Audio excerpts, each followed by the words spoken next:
They say every day is for the thief, one day for the owner of the house. But ICPC, the Anti-Corruption Commission, has reversed the role. It is now every day for the owner of the house. If you're involved in bribery, over-invoicing, or any shady deal, the day of reckoning has come. ICPC, the Anti-Corruption Commission, is watching you.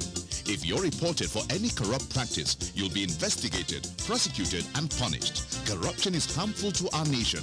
Join the campaign against it by reporting any corrupt practice to ICPC, the Anti-Corruption Commission. Let we join hands with ICPC, make them better. Let's make Nigeria great again. ICPC, they watch you. Come on, hand for corruption. Break the chain of corruption now. Don't give, don't take. This message is brought to you by ICPC, the Anti-Corruption Commission. Dissatisfaction of Nigerians with the delivery of constituency projects in the past necessitated the Constituency Project Tracking Initiative in 2019.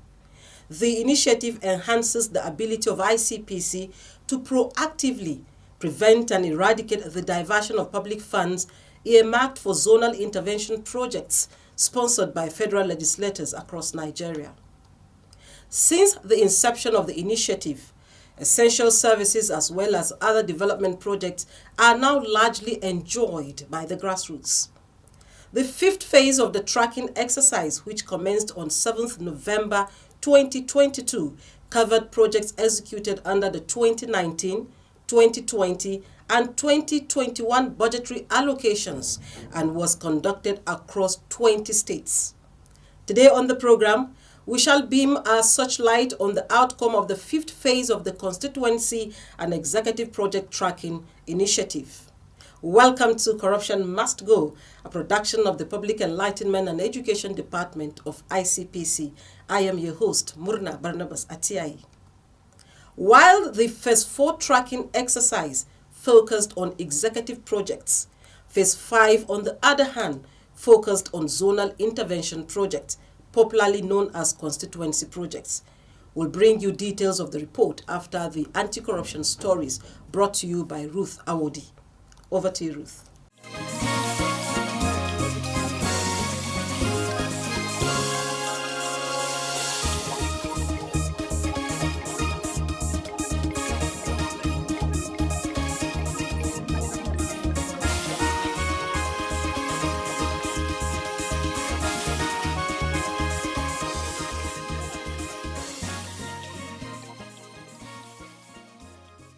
Welcome to this segment on Anti-Corruption Stories. I am Ruth Awudi.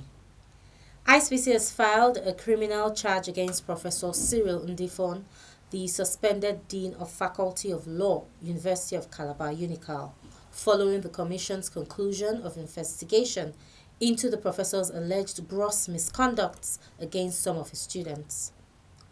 ICPC is arraigning the senior lecturer on a 4-count charge bordering on sexual harassment, official corruption, and abuse of office contrary to Sections 8, 18, and 19 of the Corrupt Practices and Other Related Offences Act 2000. Professor Ndifon would be arraigned in court on a date to be given by the court. It would be recalled that ICPC, in collaboration with the Department of State Services, DSS, had on 4th October 2023 arrested Professor Ndifon in Calabar, Cross River State, after shunning several invitations extended to him.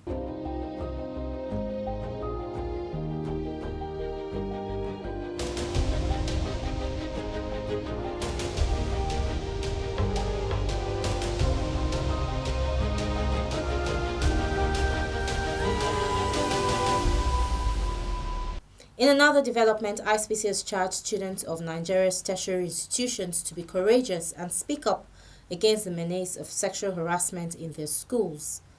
This charge was given during a one-day sensitization workshop on sexual harassment for tertiary education institutions held at ICPC's Anti-Corruption Academy, ACAN, Kefi, Nasarawa State. ICPC Chairman Professor Bolaji Owasonye, SAN OFR, who was represented at the workshop by the Commission's spokesperson, Mrs. Azuka Ogugwa, stated that it was important to sensitize the students on how to mobilize their peers as educators against sexual harassment, and on how to gather evidence in a way that will help ICPC investigations. Gentlemen of the press, distinguished ladies and gentlemen, it gives me great pleasure to welcome you all on behalf of the management and entire staff of the Independent Corrupt Practices and Other Related Offences Commission to this special one-day sensitization workshop on sexual harassment for tertiary institutions. It is always a delight to host the youths face-to-face and have an interactive session with them, as these sessions always throw up innovative ideas and creative solutions to issues. Youths, especially students, have always been major stakeholders for ICPC, and issues that concern them are always prioritized in the Commission in all of its activities and programs. A major area of focus for the Commission when it comes to the youth is those in the education sector, and a major challenge to the education sector is corruption in different forms. In line with its corruption prevention mandate, ICPC in 2013 conducted a system study and review of universities, private, public, and federal, private, state, and federal. And then one of the issues flagged for attention was what was then termed as sex for grades. After the system study and review, we found out that a lot of cases of sex for grades. This was found to be extremely rampant, not only in the universities and tertiary institutions, but even in secondary schools as well. Sexual corruption or sextortion has been described as the abuse of power to obtain a sexual benefit or advantage. Wherever it is found, it creates a hostile learning environment for students, and it affects their emotional well-being. As the ones from whom they expect protection and assistance, their lecturers, are often the ones from whom they experience intimidation and threats. This puts an emotional strain, an emotional burden on the students, and this affects their performance in school. You can all attest to that, right? ICPC determined to put a stop to this and initiated the Sexual Harassment Unit with a focus on prevention of sexual harassment in tertiary institutions and secondary schools in Nigeria, in order to address the issue of sexual gratification and abuse of office and powers by officials. So far, the Sexual Harassment Unit, with the support of the Ford Foundation, has carried out several activities, some of which include capacity building training for investigators, those that investigate sexual harassment, and prosecutors on prevention of abuse of office and sexual harassment in secondary and tertiary institutions. What this means is that we train those that investigate and prosecute on how to actually investigate these cases and how to actually prosecute them in court. Then we had a public engagement and interaction with civil society on this topic, and we had a stakeholders forum with Gender Mobile Initiative that is represented here on a draft model anti-corruption, anti-sexual harassment policy, which every school is supposed to adapt and ensure that they have their policies aligned with the model. The establishment of the unit has also brought about the need to always sensitize students at all levels, even primary schools, secondary schools, tertiary institutions, on sextortion. And this the Commission does routinely through its public enlightenment and education department. What it's just saying here is that because of this sexual harassment unit in the Commission, we have started, anytime we have any interaction whatsoever with students, be they in nursery school, primary school, or secondary school, we always mention this because is very rampant, and we need to sensitize them about this, even from a very young age, so that they learn to take measures to prevent this. The ICPC boss stressed that the Commission, in its resolve to put a stop to the incessant cases of sexual harassment, created a special sexual harassment unit, adding that the unit has so far carried out capacity building for ICPC investigators and prosecutors, held sensitizations on the menace, and drafted a model anti-sexual harassment policy for institutions in collaboration with civil society organizations, CSOs. The workshop, which had students and lecturers drawn from Nasarawa State University, Kefi, and Bingham University, Cairo, witnessed interactive sessions on different topics ranging from multi-dimensional implications of sexual harassment, model anti-sexual harassment policy for tertiary institutions, and the role of educational institutions as partners in the fight against corruption, amongst others. That will be all on this segment. Corruption Must Go continues with Myrna. Stay with us.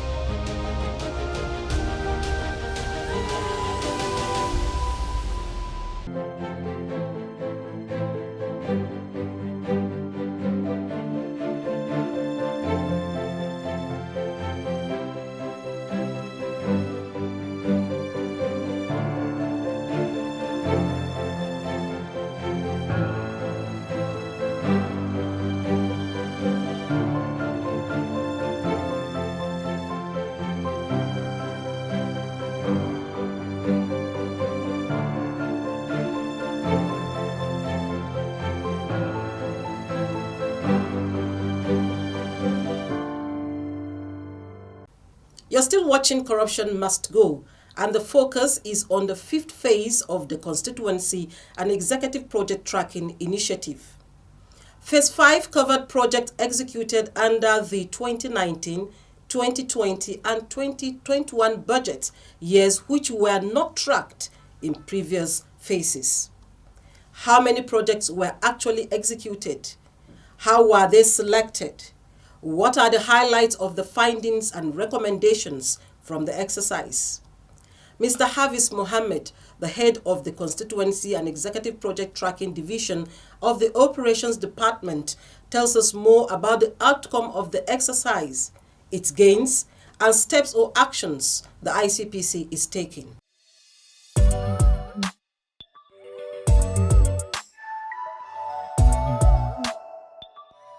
In the first place, a total of 712 projects were selected to be tracked during the phase 5 of the tracking exercise. However, only 654 were found to have been fully executed. The remaining 58 were either a few of them abandoned, some not executed at all, and then in some cases are still ongoing. Maybe I think about 16, 17 of them are still ongoing. Yeah, so on that, that's basically it.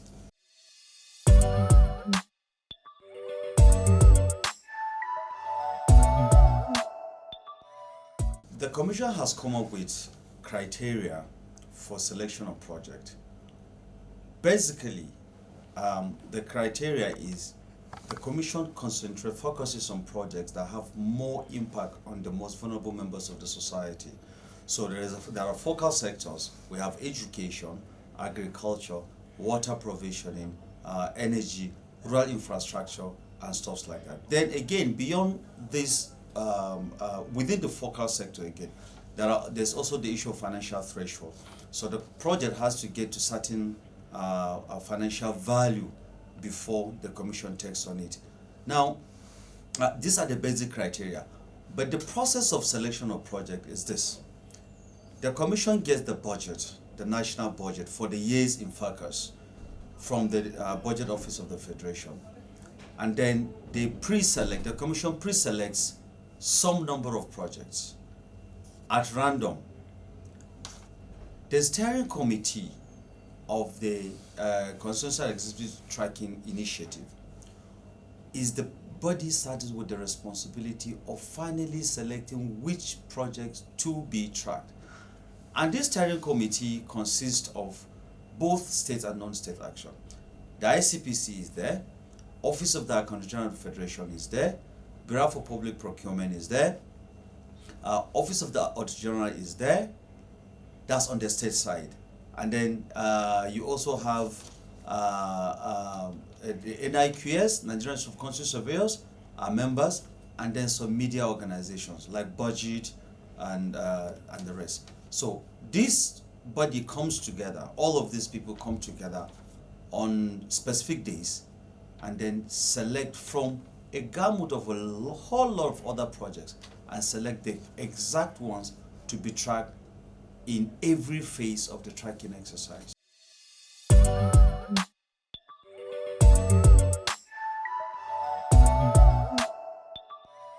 From the findings of phase 5 tracking exercise, one of the key elements that really stood out and was really I don't know how to even put it, that really stood out for us is the way grants projects are being mismanaged. We have seen situations where grants projects are used as a sure conduit for siphonning public funds. For instance, we've had situations where somebody sponsors grant project. Grant project is monetary grant to people that they don't have to pay back. It's just grants, as the name sounds. Now, when in the bill of quantities, for instance, it shows that this grant is supposed to go to 100 million people. 1,000 people, for instance. At the end of the day, it goes to only 5-6 people. And you see one person collecting, let's say, if the project is 200 million, you see one person collecting 50 million, another person collecting 40, another person collecting 30. But what we have realized is that these people kind of reroute these monies back to somewhere. And again, the way grant project works is, okay, there has to be a disbursement manager. Now, the grant project is embedded in the budget. When the award is given, there's a disbursement manager where the executing authority sends the money to the disbursement manager. Ideally, the disbursement manager is supposed to disburse the funds to the end receivers, the final beneficiaries. That is the job of the disbursement manager, to disburse the funds. But what we found was a situation where the sponsor of the project will just give the names of his aides, and the entire money will be transferred to the aides as fourth party in the transaction. And then, for the most part, these grants don't go to the final beneficiaries as intended. So that's one. Two, of course, as it is with the other phases, the issue of inflation of contract sums, over invoicing, is still there. And then the problem of underperformance of contract is so rampant. Most of the recoveries that we've made during phase 5 were actually from underperformed contracts, and we really recovered a lot from there. Now, so those are some of the, and then we also noticed disparities in project distribution. Depending on the configuration of the House, either the Senate or the the House of Reps, where principal officers come from, you see a clear disparity in concentration of projects in that place as opposed to other constituencies, even from within the same states. So that has been a clear challenge for us there. Then there's also the problem of some sponsors actually collecting money from would-be contractors, promising them that they will get the job. We've seen that many times, collecting money in advance from contractors. And that tells you something. Even if the contract is finally awarded to the contractor, it means that project will be underperformed because he has already parted with some part of the money that's supposed to go into the execution of the project.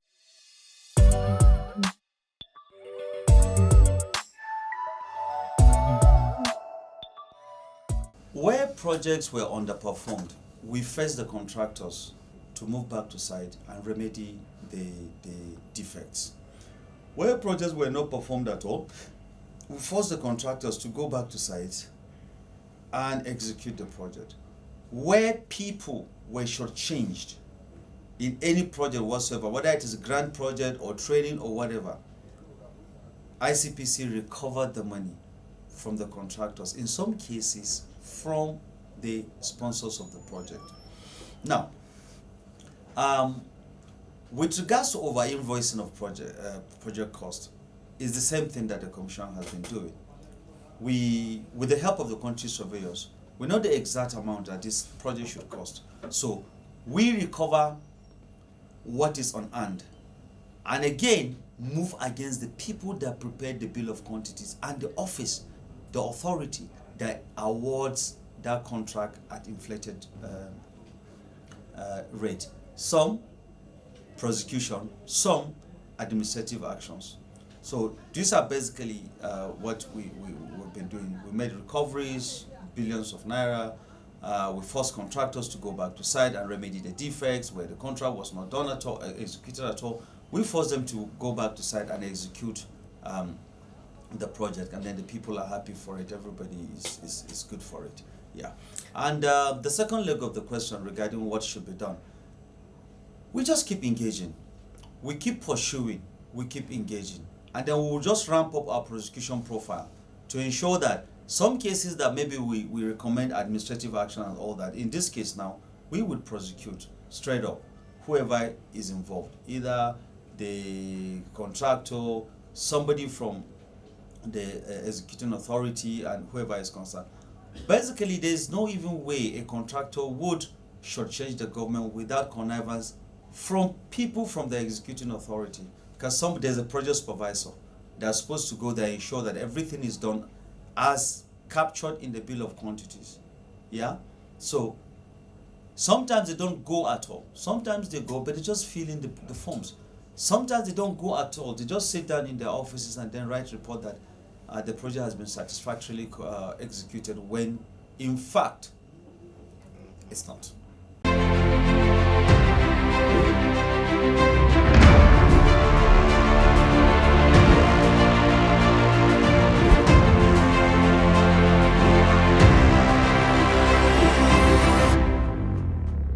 Going forward, the Commission will focus more attention on the identified suspicious provisions in the 2023 budget. In fact, sponsors, MDAs and contractors are aware that there is now a watchdog and it will no longer be business as usual. More vigorous enforcement activities include, but not limited to, prosecution for infractions, recoveries, asset confiscations and forfeiture shall also be applied. That's our package on today's edition. Remember, you can make enquiries and suggestions via our toll-free numbers as shown on the screen. You can also watch the program on our YouTube channel, ICPC Nigeria, and on our social media platforms. Keep a date with us as we unfold the 6th phase of this exercise. Bye for now.